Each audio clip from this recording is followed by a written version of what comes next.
Bonjour à tous, je m'appelle Emmanuel et je vous souhaite la bienvenue sur la chaîne de sapiscine.com. Comme vous le savez, l'hivernage est une étape essentielle dans la vie de votre piscine.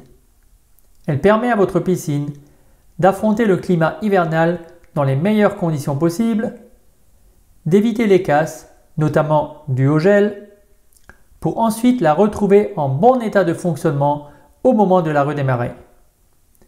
Il est donc important de bien le réaliser, mais surtout de choisir le type d'hivernage le plus adapté à votre situation.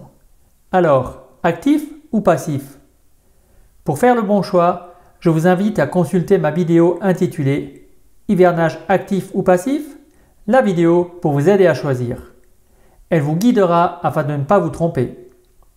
Revenons à la vidéo que vous êtes en train de regarder, où nous allons nous concentrer sur l'hivernage actif.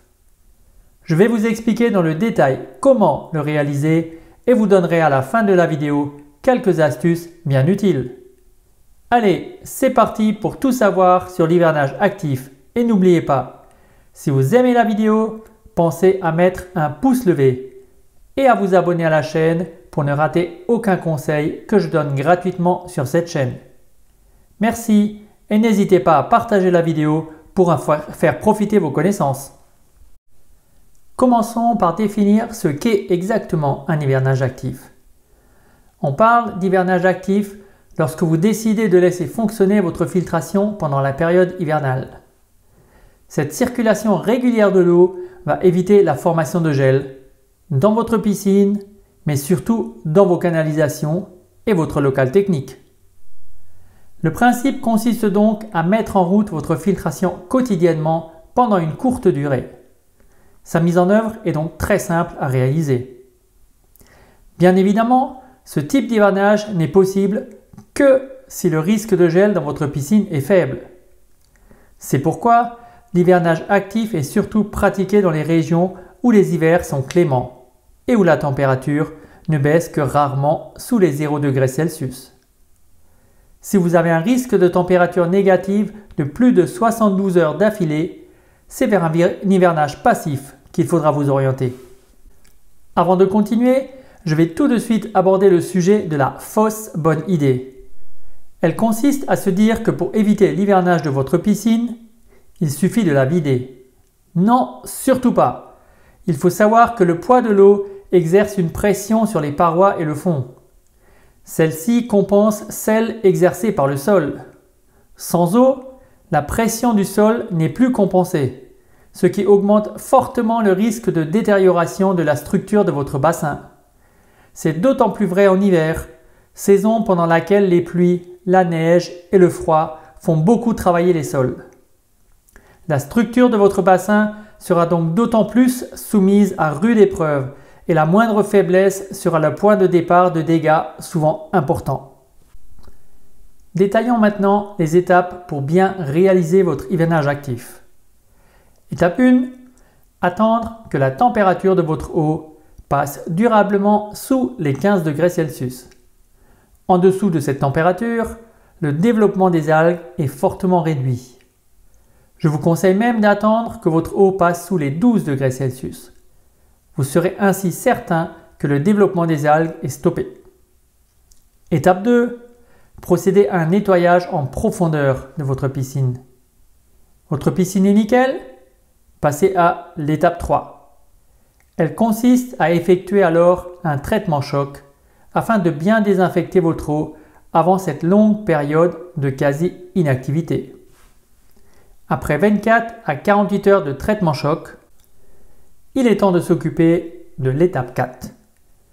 Elle consiste à nettoyer en profondeur votre filtre afin de bien le débarrasser de toutes les pollutions qu'il aura accumulées. Pour ce faire, je vous invite à consulter mes vidéos sur le sujet. Que vous soyez équipé d'un filtre à sable ou de cartouches filtrantes, je vous ai préparé des vidéos pour vous expliquer dans le détail comment procéder. Vous trouverez les liens vers ces vidéos dans le descriptif sous celle-ci. Votre bassin est propre, tout comme votre filtre? Vous pouvez alors continuer avec l'étape 5. Mettre un produit d'hivernage. C'est un produit aux multiples propriétés.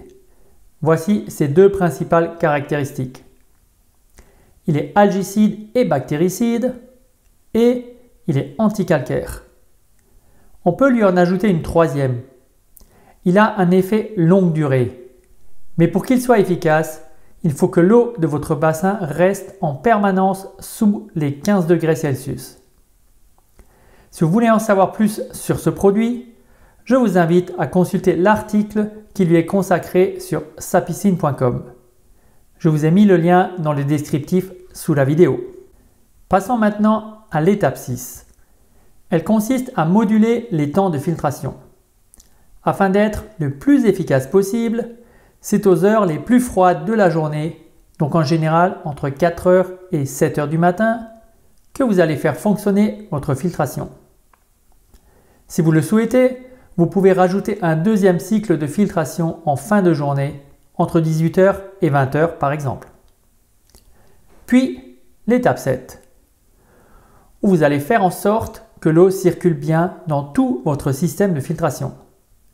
Vous éviterez ainsi la formation de gel. Pour ce faire, il faudra donc ouvrir toutes les vannes, à savoir entièrement celle de la bonde de fond, à un tiers celle du skimmer ou des skimmers, à un tiers celle de la prise balai, afin que là aussi l'eau circule afin d'éviter le gel. Pourquoi ouvrir entièrement la bonde de fond et seulement un tiers de celle du skimmer et de la prise balai? Ceci afin de capter en priorité l'eau qui est au fond de votre piscine, car c'est elle qui est la plus chaude. Appliquez ces 7 étapes. Maintenez votre piscine propre par un nettoyage régulier et contrôlez de temps en temps votre pH afin de pouvoir l'ajuster si nécessaire. Et vous devriez retrouver une piscine en parfait état au printemps prochain. Et pour mettre toutes les chances de votre côté, voici encore quelques astuces. Première astuce, n'hésitez pas à adapter le temps de filtration à la température extérieure. Si elle descend sous les 0 degrés pendant plusieurs jours consécutifs, rallongez les temps de filtration. L'important est de faire suffisamment circuler l'eau dans les canalisations pour éviter qu'elle ne gèle. Deuxième astuce, si vous êtes équipé d'une pompe à chaleur, n'oubliez pas de la purger.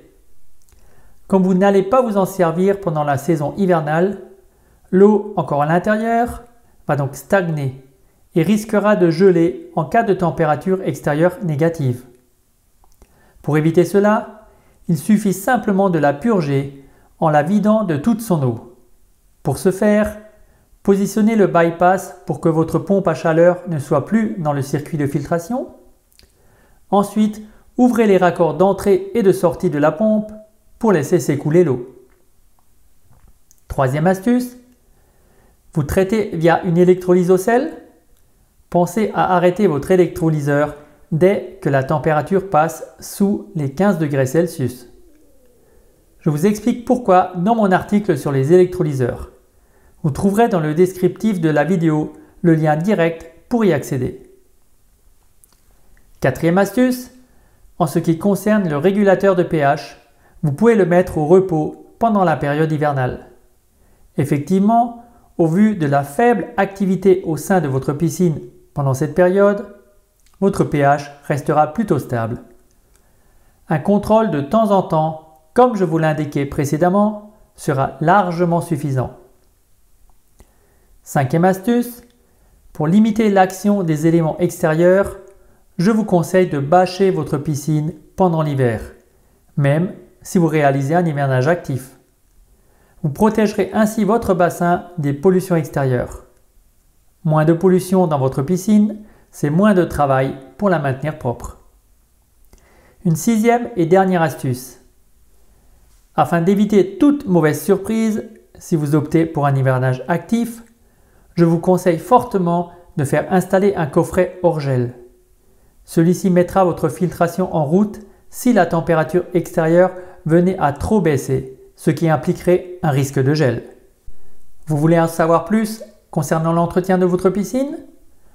Rendez-vous maintenant sur sa-piscine.com, le blog de votre piscine. J'espère que vous avez apprécié cette vidéo et qu'elle vous sera utile. Si c'est le cas, n'hésitez pas à la partager et à mettre un pouce levé juste en dessous.